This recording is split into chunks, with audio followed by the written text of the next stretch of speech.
A truck fire on the I-15 near Baker on Friday sparked a highway closure and a traffic nightmare for many trying to get to Las Vegas.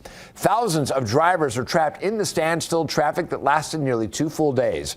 And now everyone's asking what took so long for crews to clean up the crash and reopen the freeway. Fox 5's Shauna Kalafi got answers from California Highway Patrol in Barstow. She joins us now in studio. And they say the biggest issue with this whole thing was the hazardous materials that truck was carrying.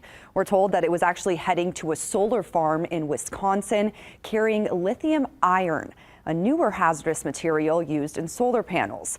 California Highway Patrol says they're not really familiar with this material or its hazards, which is why it took so long to evaluate the situation, come up with a strategy to remove it, and then reopen the highway.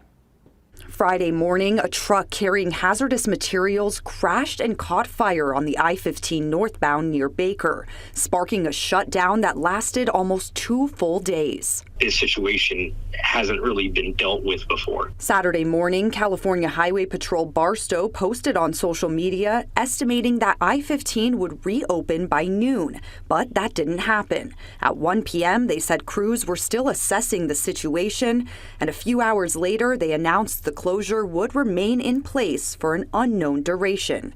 CHP officer Shane Hernandez says they had to call in hazardous materials experts after they learned that the burning container was not lithium ion, which responders are more familiar with, but rather lithium iron, a newer material used for solar panels. Because of how new the material is, hasn't really been dealt with in San Bernardino County, but really in the country. By Saturday night, CHP said attempts to move the container had been unsuccessful. The original thought was they brought out some heavy equipment and they were going to push the container further into the desert. Once they started doing that, it fully burst out into flames again, and obviously the crews had to pull back to a safe distance for their own safety. So they brought in even more heavy machinery to build a smooth surface to safely drag the burning container into the desert. Because of how soft the sand is in that location, they basically had to construct a road from the freeway out into the desert. Early Sunday morning, CHP announced the hazardous materials had finally been moved and the freeway was back open.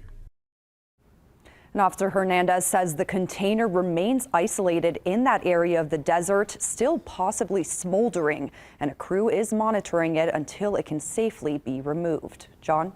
Shauna, thank you. And this incident now sparking concerns for local fire departments.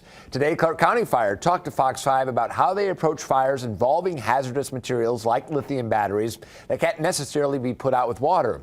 We'll have more on that coming up at 6:30.